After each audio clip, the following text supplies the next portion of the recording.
اب بھی دیکھیے الیکشن جس میں بڑی پرابلم ہے، فروری کے جو الیکشن 2024 کا جو الیکشن ہے، اس میں فیئر پلے کی بہت کمی ہے. اس کے باوجود سنگل لارجسٹ پارٹی تو پی ٹی آئی تھی نا. اور ابھی تک ہمارے پاس کوئی ایسا ثبوت نہیں ہے کہ سپورٹ شفٹ ہو کے پی ایم ایل این کو چلی گئی ہے. پی ایم ایل این حکومت میں ہے. جب آپ حکومت میں ہوتے ہیں آپ کے لیے جو ہے نا ڈھول پیٹنے والے بڑے آپ کے پیچھے کھڑے ہو کے تعریفیں کر رہے ہوتے ہیں.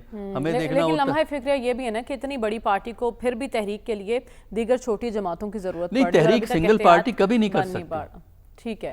عامر ضیاء صاحب، اس تمام تر صورتحال میں ایک دلچسپ پہلو یہ سامنے آیا کہ جنید اکبر صاحب نے احتجاج کا نیا طریقہ بتا دیا. انہوں نے کہا ہے کہ پیر سے تمام وزراء، پارٹی کارکن، افسر کالی پٹی باندھ کر رکھیں گے اور یہ ہمارا احتجاج کا ایک نیا طریقہ ہے. یعنی اب وہ تحریک جو سڑکوں پر ہونی تھی وہ سیاہ پٹیوں تک محدود ہو کر رہ گئی ہے. یہی سمجھا جائے؟ دیکھیں، بات یہ کہ یہ علامتی وہ ہے کہ آپ سیاہ پٹی باندھ لیں. ایک تو ہمیں سمجھنا یہ چاہیے کہ پی ٹی آئی کو جس طرح کا دباؤ کا جو عسکری صاحب نے بالکل درست فرمایا سامنا کرنا پڑا، بلکہ میں ایک اور لفظ استعمال کروں گا، جبر کا سامنا کرنا پڑا، وہ پاکستان کی آپ کو تاریخ میں جو حال کی تاریخ اس میں اس کی مثال نہیں ملتی ہے. ان کی جو پنجاب کی کمیٹڈ لیڈرشپ تھی وہ تو ابھی تک جیل میں ہے. ٹھیک ہے نا. پھر ان کے ایک اور وہ تھے کہ جن کو چھڑوا دیا گیا پارٹی، کہ جو لوگ متحرک ہو سکتے تھے وہ پارٹی چھوڑ کے چلے گئے. اب بالکل نئے قسم کے نئے لیڈرشپ آئی ہے جو پنجاب میں ہے اور وہ اس طرح سے موبلائز نہیں کر پا رہے. حماد اظہر صاحب کی تعریف سب کرتے ہیں، لیکن بھائی وہ کہتے ہیں نا کہ سیاست میں کیا ہر جگہ پہ پیسے، لیکن اس وقت زیادہ مسئلہ تو خیبر پختونخوا میں دکھائی دے رہا ہے نا، جہاں علی امین گنڈا پور صاحب ہیں، پھر شاہرام ترقی، آصف خان، اسد قیصر صاحب جب ایسے بیانات دیں گے تو پھر کیا تاثر لیا جائے؟ میں عرض کر رہا ہوں کہ میں جملہ یہ عرض کر رہا تھا کہ ہر جگہ پہ پیسے جو ہوتے ہیں وہ کوشش کے نہیں نتیجے کے ہوتے ہیں. تو ہم پنجاب سے بات شروع کر رہے تھے کیونکہ پنجاب سب سے بڑا صوبہ ہے، بیٹل گراؤنڈ ہے نا وہ آپ کا. تو پنجاب کے اندر جو ہے سب سے زیادہ توجہ رہی ہے مرکزی حکومت کی، اور انہوں نے کہا کہ جی یہاں پہ کسی بھی تحریک کو آپ مومنٹم نہ بنانے دیں. اچھا، ایک اور بات ہوگی کہ جس طرح کا حکومت نے میجرز لیے ہیں کہ جب بھی پی ٹی آئی نے احتجاج کی کال دی ہے تو اس میں جس طرح کے میجرز لیے گئے ہیں اس کے اندر وہ پرامن احتجاج کے دروازے تو بند ہو گئے ہیں. جب جو بھی آئے گا اس کو خطرہ یہ ہوگا کہ جی گولی چل سکتی ہے، کوئی اور ایکسٹریم میجر لیا جا سکتا ہے. تو اب وہ والا باب بند ہو گیا. اب جو پی ٹی آئی جو بھی حکمت عملی بنائے گی، یا تو وہ مطلب ہے کہ بہت ہی ان کے جو ریڈیکل لوگ ہوں وہ سامنے آ جائیں اگر ہیں ان کے پاس، ورنہ جو ایک جمہوری پارٹی ہے وہ آ کے مطلب ہے بندوقوں کے سامنے نہیں کھڑے ہو سکتے. ٹھیک ہے نا. اگر ان کو یہ لگے کہ جی بہت زیادہ جبر ہو رہا ہے تو ایک تو یہ بات ہو گئی. پھر بالکل صحیح کہا کہ جناب یہ وکلا کی جو لیڈرشپ آئی یہ اسٹاپ گیپ میجر ہے، اور ان کا پارٹی سے کوئی تعلق نہیں. یہ پارٹی کے لوگوں کو نہیں جانتے اور پارٹی ان کو نہیں جانتی. لیکن اس حکمت عملی میں کہ جب پارٹی دباؤ کا شکار تھا تو ان کو ٹاکنگ ہیڈز مل گئے، جو کہ بڑی بات تھی. یعنی کہ ایک ایسا وقت تھا کہ پی ٹی آئی کے لیے کوئی بولنے والے نہیں تھے.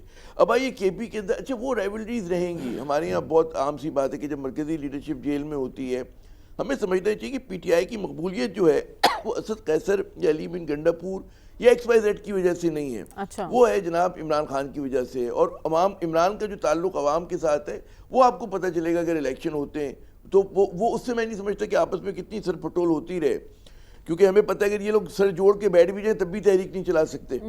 اس وقت جو حالات ہیں اس میں تحریک چلانا جو ہوگا وہ یہ ہوگا کہ وائلنٹ ہو جائے. نون لیگ پر بھی ایسا وقت آیا تھا، پوری لیڈرشپ جیل کے اندر تھی لیکن پارٹی اس حد تک اختلافات کا شکار ہم نے نہیں دیکھی. اس کے برعکس پی ٹی آئی میں حالات بہت ابتر دکھائی دے رہے ہیں. نہیں وہ کوئی موازنہ ہی نہیں ہے.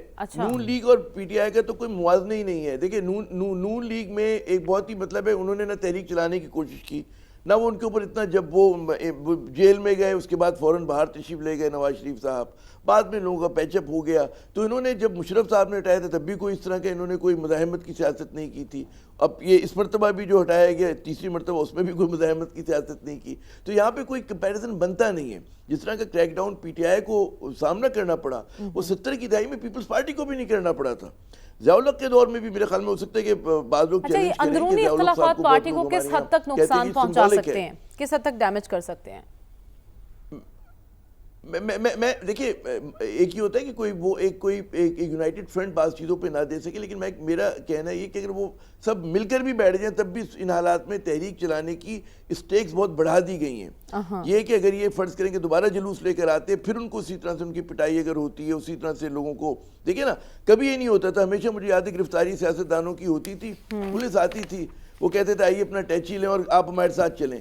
گھروں کو نہیں توڑا جاتا تھا. یہ سارے میرے سینئر بیٹھے ہوئے ہیں, ان سے پوچھ لیں آپ, ٹھیک ہے نا, کہ گاڑی نہیں توڑ رہے, ان کی گھر نہیں توڑ رہے, ان کے بچوں کے ساتھ, گھر والوں کے ساتھ بدتمیزی نہیں کر رہے. ٹھیک ہے, نہیں بات نہیں بھائی, وہ نواز شریف پہ ہائی جیکنگ کا کیس تھا, اور زمانے کی جو اسٹیبلشمنٹ تھی اس کے اوپر اتنی ہی پریشان تھی, اتنا ہی ناراض تھی. جو ہائی جیکنگ کا کیس تھا, مجھے اس کی انٹینسٹی کا پتہ ہے, ہم اسلام آباد میں ہوتے تھے, ہم نے اس کو رپورٹ کیا. تو اسٹیبلشمنٹ کا اپنا اپنا انداز ہوتا ہے. جب اے زیڈ او بنی تھی تو اس وقت اے زیڈ او سے بہت ناراض تھے, پیپلز پارٹی سے بہت ٹھیک ہے. تو آپ کہہ رہے ہیں اس وقت جس صورتحال سے دوچار ہے پاکستان تحریک انصاف, تحریک کا تو دور دور تک نہیں سوچا جا سکتا. ہمیں آگے بڑھنا ہے. رسول بخش رئیس صاحب, سوال آپ کے لیے ہے.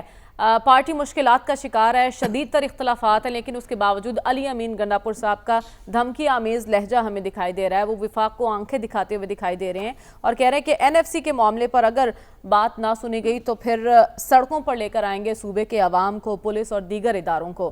اور پھر ایسا بیان بھی انہوں نے دیا جو گولی چلانے والا پہلے بھی دیا گیا تھا. کیوں علی امین گنڈاپور صاحب اتنے اگریسو ہو گئے ہیں؟ دیکھیں, اس وقت ملک میں جو ماحول بنا ہوا ہے اس کو سامنے رکھیں. ماحول یہ ہے کہ ایک بڑی جماعت پاکستان پیپلز پارٹی حکومت کی اتحادی ہے, اور اس کو اسٹیبلشمنٹ کی بلیسنگ بھی ہے, سرپرستی بھی ہے, اور وہ یہ کہہ رہی ہے کہ ہم نے وفاق کو نہریں نہیں بنانے دینی, پنجاب کو نہریں نہیں بنانے دینی, ہم نے تاریخ چلانی ہے. اور انہوں نے ساتھ یہ بھی کہہ دیا ہے کہ یہ آئندہ آنے والے بجٹ میں ہمارے ساتھ مشاورت نہ کی. اس پر ہم بات کریں گے آگے چل کے. ترقی کے پروگرامز ہیں, تو وہ ہم ایک ماحول جو بن رہا ہے وہ یہ ہے کہ ایک تصادم ہم دیکھ رہے ہیں. جو صوبائی سیاسی جماعتیں ہیں, پاکستان پیپلز پارٹی کی بھی حیثیت ہوئی ہے جو اس وقت تحریک انصاف کی ہے, کہ وہ ایک جو صوبائیت اور لسانیت ہے اس کو لے کے آگے چل رہے ہیں, جو پنجاب کے خلاف ہے اور جو مرکز کے خلاف ہے.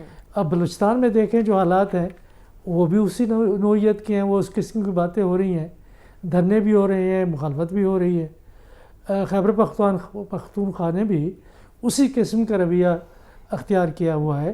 یہ کافی عرصے سے ہے کہ مختلف حوالوں سے اور مختلف اوقات میں علی امین گنڈاپور کبھی رائلٹیز کی بات کرتے ہیں, کبھی جو سرحدی صوبے ہیں, ضلع ہیں, ان کی بات کرتے ہیں, تو کہ ان کو ڈیولپمنٹ چارجز نہیں دی گئے. ابھی حالیہ دنوں میں انہوں نے بات کی ہے افغان ریفیوجیز کی. تو یہ ایک بڑھتا ہوا اتنا تفریق ہے. اس تناظر میں آپ دیکھیں علی امین گنڈاپور کی زبان اور کلام اور آنکھیں اور آنکھوں کا دکھانا, یہ سب کچھ, یہ سارا ہماری ریاستی اور حکومتی کمزوری کی علامت نہیں ہے تو اور کیا ہے. لیکن ہم پہلے ہی ہم یہ دیکھ رہے ہیں کہ گنڈاپور صاحب نہ صرف وفاق کو آنکھیں دکھا رہے ہیں بلکہ پارٹی کے اندر بھی ان کا مزاج ایسا ہی ہے. تو ایسے موقع پہ جب پارٹی مشکلات کا شکار ہے, آپ کا رویہ پارٹی کے سینئر رہنماؤں کے بارے میں ایسا ہونا چاہیے؟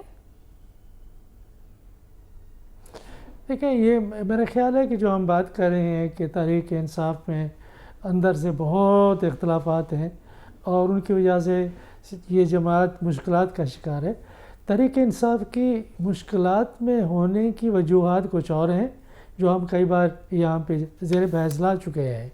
اندرونی اختلافات جتنے بھی ہوں, جتنے بھی دھڑے بنے, وہ بالکل بے معنی ہو کے رہ جائیں گے جس دن ان کے بانی بہر ہے اور انہوں نے اسی طریقے سے سیاست کو دوبارہ سے مشکلات سے نکلنے کے لیے کوئی سنجیدہ کوشش ہو رہی ہے؟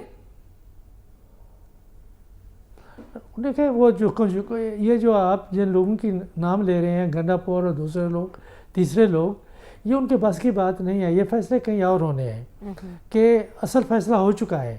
اصل فیصلہ اس کو دیکھیں نا, اس کو بھی ذہن میں رکھیں پس منظر کے طور پر. پھر تحریک انصاف کی مشکلات کو دیکھیں.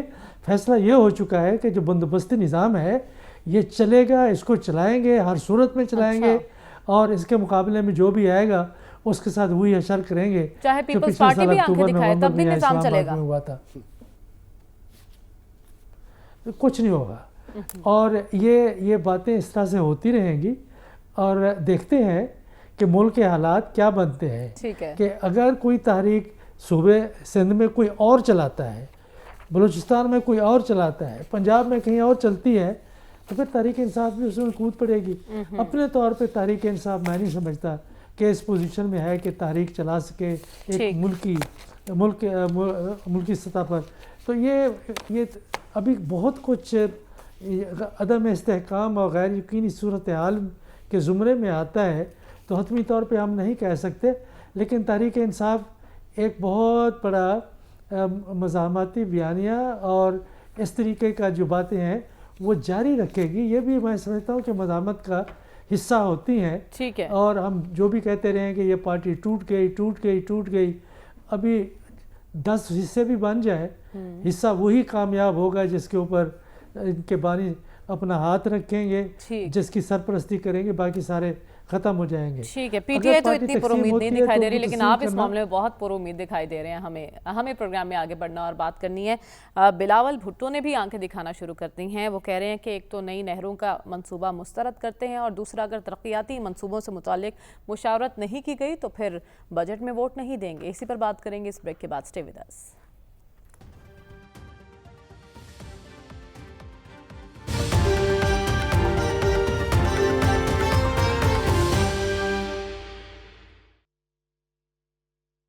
ویلکم بیک ناظرین. بلاول بھٹو زرداری نے نئی کینالز کے معاملے کو یہ کہتے ہوئے اکثر مسترد کر دیا کہ اگر سندھ کے عوام نئی کینالز نہیں چاہتے تو ہم سندھ کے عوام کے ساتھ ہیں, ہم آپ کے ساتھ نہیں کھڑے, یعنی کہ وفاقی حکومت کو مخاطب کرتے ہوئے انہوں نے کہا. اس کے ساتھ ہی سلمان صاحب انہوں نے یہ بھی باور کرا دیا کہ اگر آپ ترقیاتی منصوبوں سے متعلق ہم سے مشاورت نہیں کریں گے تو پھر ہم بجٹ میں ووٹ بھی نہیں دیں گے. کیا واقعی ایسا ہونے والا ہے؟ دیکھیں مریم, پہلے سیگمنٹ میں جب آپ ذکر کر رہی تھی نا علی امین گنڈا پور اور ان کا دھمکی امیز طرز عمل کا کہ جی انہوں نے کہا کہ وفاق پہ چڑھ دوڑیں گے, گولیاں چلا دیں گے, تو ہم نے دیکھا ہے کہ سیاسی تاریخ میں جب اس طرح کا طرز عمل اختیار کیا جاتا ہے تو کچھ چیزوں سے توجہ ہٹانا مقصود ہوتا ہے. نہ وہ چڑھ دوڑیں گے, نہ وہ گولیاں چلائیں گے, یہ سب کو پتہ ہے. جہاں تک بلاول بھٹو زرداری صاحب کی بات ہے, بلاول بھٹو زرداری صاحب ایک قومی پارٹی کے سربراہ ہیں, اور میں ان کی رات ساری سپیچ سنی ہے. انہوں نے دہشت گردی کے حوالے سے یکسوئی سے اور سنجیدگی سے بات کی ہے. ایک بات وہ جو کہہ رہے ہیں کہ ترقیاتی منصوبوں پر اگر مشاورت نہ کی, انہوں نے نہروں کا ذکر اس حوالے سے نہیں کیا. ترقیاتی منصوبوں پہ تو 100% مشاورت کرنی ہے گورنمنٹ نے, تو لہٰذا یہ نوبت نہیں آئے گی کہ وہ بجٹ منظور نہ ہونے دیں گے. آپ کو یاد ہوگا کہ لاسٹ ایئر بھی بجٹ پہ اس طرح کی بات ہوئی تھی, تو میں بار بار آپ کو کہہ رہا تھا کہ 100% یہ بجٹ پاس کروائیں گے, اس لیے کہ سب کی ضرورت ہے. لیکن یہ جو نہروں کا ایشو ہے, دیکھیں انہوں نے ایک اور بات کی کہ جی کالا باغ ڈیم کو میری والدہ محترمہ نے روکا تھا. نہیں, میں آپ کو ریکارڈ کی بات بتا رہا ہوں کہ پرائم منسٹر بے نظیر بھٹو صاحبہ کی کیبنٹ میں غلام مصطفیٰ کھر وابڈا کے وزیر تھے. انہوں نے تو کالا باغ ڈیم کا اعلان کیا تھا. نواز شریف صاحب نے کالا باغ ڈیم کا اعلان کیا تھا. جنرل پرویز مشرف نے پوری ایک کمپین لانچ کی تھی. کالا باغ ڈیم کا منصوبہ ایک بڑا منصوبہ تھا, البتہ اسے روکنے کے لیے قوم پرست, انتہا پسند اور میں سمجھتا ہوں کئی ہمسایہ ممالک کا بھی رول تھا. انہیں پتا تھا کہ کالا باغ اگر بر وقت بنا ہوتا تو آج یہ بجلی کے جھٹکے نہ ہمیں لگ رہے ہوتے. لیکن اب وہ جو نہروں کا منصوبہ ہے, کل بھی یہ بات ہوئی تھی کہ پیپلز پارٹی کے رویے میں تلخی کیوں آئی, کہ پہلے جب یہ اعلان ہوا اس وقت تو تلخی نہیں تھی. دراصل پہلی دفعہ پیپلز پارٹی کو اندرون سندھ سے ایک کرائسس فیس کرنا پڑ رہا ہے, اور وہ انتہا پسند کو تو سیدھا ان پہ جو آپ کو لگتا ہے قوم پرستوں کا دباؤ کارگر ہوگا؟ جی, قوم پرستوں کا دباؤ کارگر ہو گیا ہے. آپ دیکھتے نہیں کہ روز ایک وضاحت مراد علی شاہ صاحب بھی بولتے ہیں, نبیل گبول صاحب بھی بولتے ہیں, رات بلاول صاحب نے بھی جو بات کی ہے, یہ منصوبہ پایا تک نہیں پہنچے گا. جو بجٹ کے بائیکاٹ کی بات کی وہ تو ڈیولپمنٹ کے منصوبوں پہ کی ہے, وہ تو کچھ نہیں, وہ تو 100% اعتماد میں لیں گے. اس میں اب اصل بات یہ ہے کہ یہ منصوبے, یہ جو کرائسس بن رہا ہے نہروں پہ, اس پہ کیا ہوگا. دیکھیں یہ کنسنسس کے نام پہ ڈیلے ہو سکتے ہیں, اور یہ بات پیپلز پارٹی کو پتہ ہے کہ اگر انہوں نے یہ کیوں نہیں کہا کہ اگر یہ نہروں کا منصوبے پہ پیش رفت ہوئی تو ہم حکومت چھوڑ دیں گے. وہ روز کہتے ہیں, لیکن حکومت وہ نہیں چھوڑیں گے. اور اس منصوبے میں